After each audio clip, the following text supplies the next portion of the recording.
album's called AC3. I called it AC3 because, of course, it's my third record, and it also shows the affinity that I have for my Vox AC30 amp.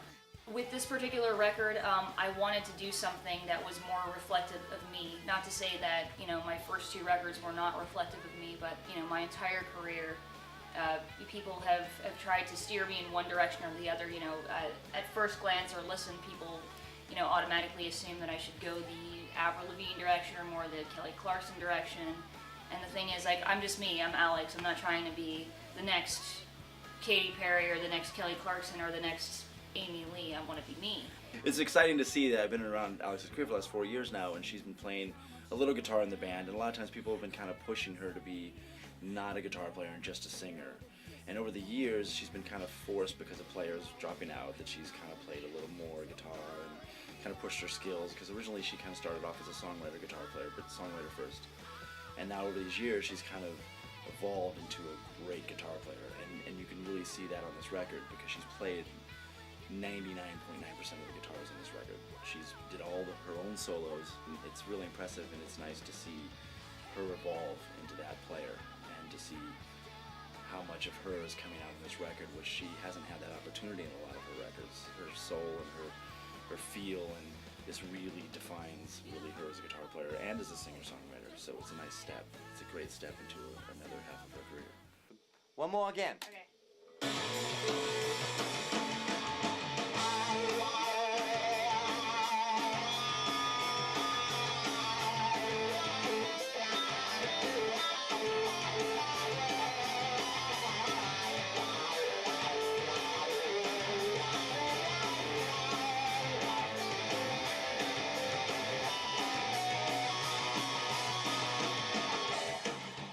Nicely done. Yeah.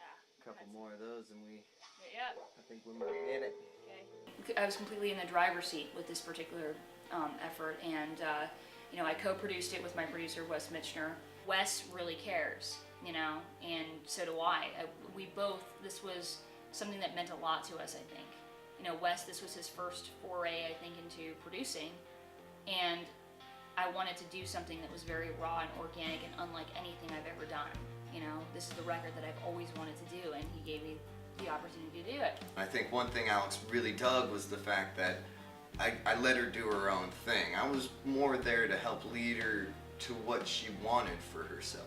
It was simply my job to be like, well, try this, or like all the things that I've seen that lead up to that kind of sound, you do this. I was very adamant about her doing all the guitars, and I mean, she was very adamant about it too, so there wasn't much argument in that sense. And especially all the solos and everything, she killed it. Also, it was great because she wasn't as used to really winging it, whether it was guitar-wise or vocal-wise. I mean, for ad-libs and things like that. I was just like, screw it, just do it. I'm the only one here, and if it sucks, it sucks. But once she realized, fun, she went with it and she destroyed it. It was awesome. It's really cool. It's got a unique sound to it rather than just being pop rock, general everyday pop rock, which it's definitely not. It's got, that's where I could always connect with Wes, was we're both into grunge. So this kind of has some grunge aspects to it, so that's an easy spot for me to connect with everybody. I'm a metal kid, so this wasn't ever a style of music I thought that I'd play. Granted, I've done reggae and weird random, I've done hip hop stuff out here too, so I guess it's not really saying much playing a style that I'm not used to, but this turned out to be a lot more fun than I thought it was going to be. I'd never done bass before, so playing it this time, playing bass is awesome. It's fun. I can stick around, I don't have to think so much about where, position and where specific chords are. It's just bass lines. It's fun. I've never tried it before, so. The chemistry of this new band is amazing to me. I mean, I've been playing drums longer than I want to admit on camera, and with a lot of different projects over the years, with even some really big names. I've been fortunate enough over the years to play with some really big players. And a lot of times when you're in those situations, you are kind of put in with a lot of great musicians, but the chemistry isn't quite the same as a band. You go on tour and you all play well together because you're good at what you do, but you're missing that special something that like the best bands have. Like, you know, you see a Zeppelin, or you see like Foo Fighters of late, and, you know, Alice in Chains, or even Nirvana. And what I see in this band is that certain chemistry that you don't just find on the street when you put out an ad. It's hard to find what we have right now. The new guys, you know, Wes and Steve, have brought to the table sort of that unabated energy that you need to make a live show happen. And I haven't seen it maybe one other time in my career with bands that I played with. And so I'm very excited, and I really think that this is the lineup that can really take Alex's new record and kind of give it to the masses and give them that show that they needed and what Alexx needed to kind of give her music that extra oomph to the rest of the world. You know, they got me to be their second guitarist permanently, really, just because everyone gets along. It's almost like a family at this point. Like, if I leave, like, it's gonna be like, I don't know, leaving your family. You can't do that. We just get along famously, and they're just so into it from what I can see so far. And I just feel like everybody's in it for the long haul, and it's just, they make my life so much richer, and we just kick it and have a great time, and I've always wanted that in a band, and especially me being a solo artist and having my name on the marquee, and them not necessarily having their names on the marquee.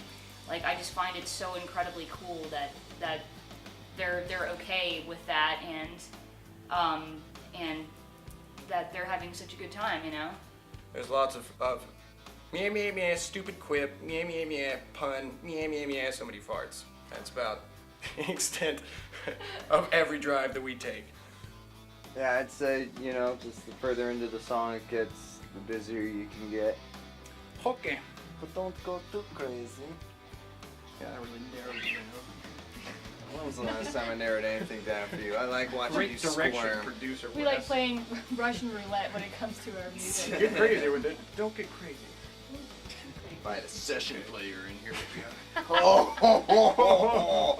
an actual All right, bass here we player. go. Yeah, right. And go.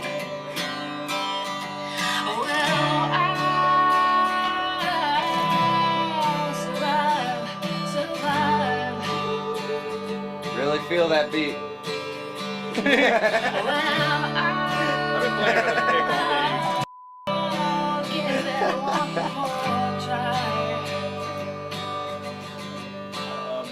The thing about the album cover was something that me and Alexx had talked about also, is that she wanted to show people that she's a rocker. She's organic, she's doing it. A lot of times when you see a female artist, you think, oh, she's made from the studio, that some producer comes in and writes her songs for her, and then she doesn't play on it, and then she sings on it, and live they have all these different players.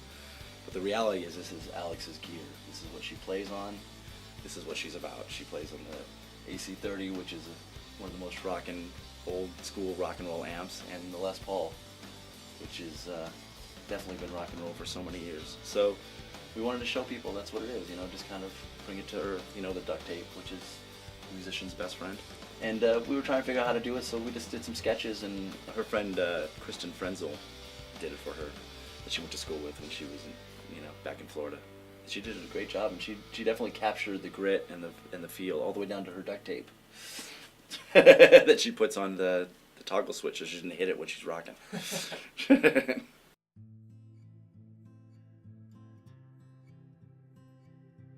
When Cry took off, it was exciting. We found out that Cry was on this show called Dance Moms, and when it was on the show, all of a sudden she started getting a bunch of hits. A bunch of kids got excited about it.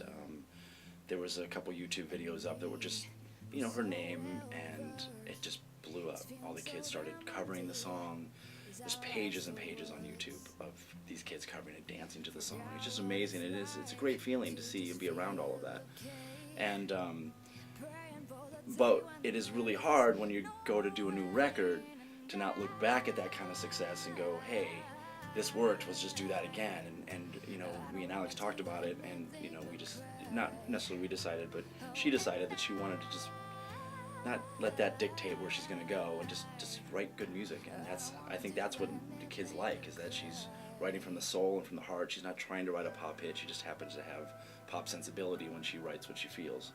And I think that's really important, especially to move on, because if she was to try to repeat it, I think it wouldn't have that same appeal. It just wouldn't strike the kids the way I think that Cry struck the kids, because it came from a place of sincerity, and I think she has to continue to do that, right, and from sincerity and from her heart, because if not, I think kids can sense bullshit. I think they can sense when you're trying to pander to them, and I think she's not doing that, and I think this next record will have the same kind of success because of that. I think that song just kind of put her into a space where people can hear her new music, and that's what we want to do. We want to just maintain a new sound, a new direction.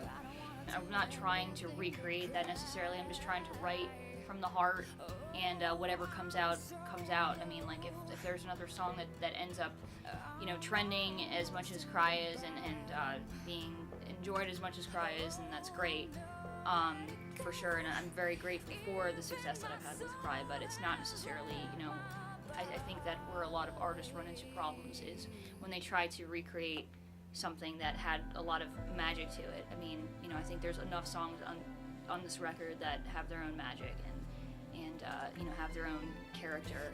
It's totally independent of Cry.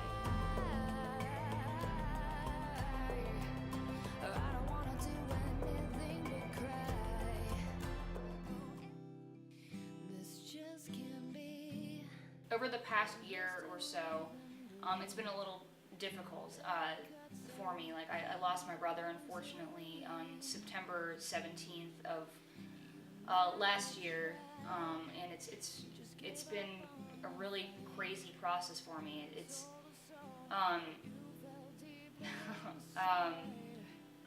yeah. Let me start over. Okay. So ever since I lost my brother, it's just been a growing and healing process, if that makes any sense. What I did immediately after he passed was I kind of buried myself in work, and I did the music video for Cry with Maddie Ziegler. She was in it and everything, and organizing all of that. It was really crazy and a lot of work, but I needed it, as much as I wanted to do the music video, because the song Cry was doing really well, and I wanted to work with Maddie since she had, danced so beautifully to the song. It was also about healing and getting myself through all that crap. Like I needed to distract myself from that, and ever since then, ever since he passed, I've been like just busying myself, and I even like picked up some new things just to like give myself something, like a project, and I want to make myself better, and be a better person, but he, I think about him every single day, and he's given me a lot of inspiration. He had a pretty rough life, and I learned a lot from him, and I learned a lot from his passing, and he's given me a lot of strength, to make it through, to get through this record, and just things in general, life in general.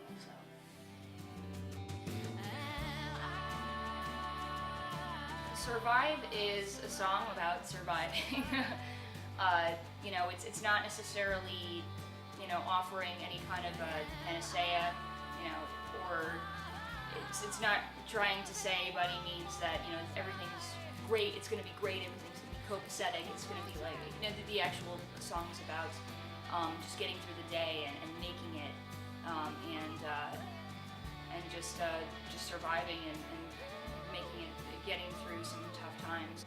I wrote Out of Here Alive a few months ago, and I wrote it actually in my hallway. I was kind of upset. I was having a bad day for whatever reason. I was just kind of like resting up against the wall, and the words just kind of just came right out of me. This particular song I wrote in about 15 or 20 minutes from start to finish, and it's just kind of about the same thing as Survive, just kind of making it through the day and you know, just putting on a brave face and you know, trudging on.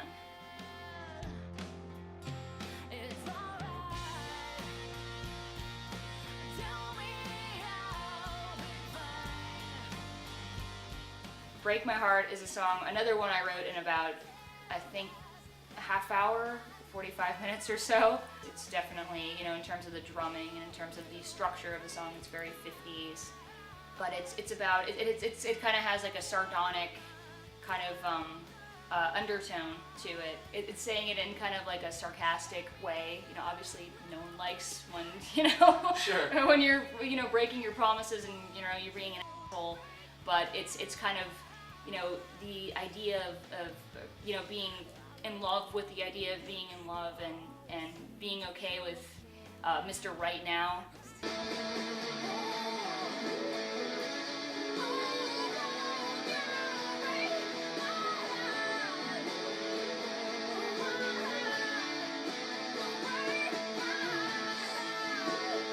That was a really good one. Yeah, I know. Surprisingly. I wrote the song Why, I think in about 2007, 2008. So I had originally recorded it, you know, I started recording it at home with Dennis, and you know, I wasn't really in love with the production of it, so that's when I brought Wes on.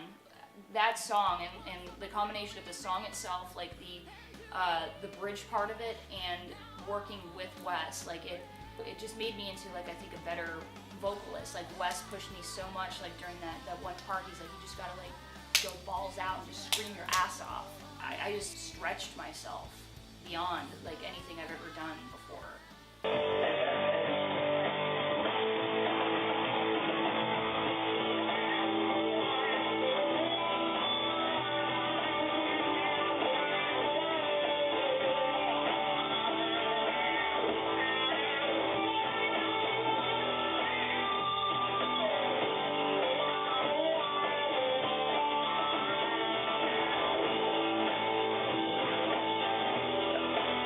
That was a pretty good one. Yeah, let's do that one back.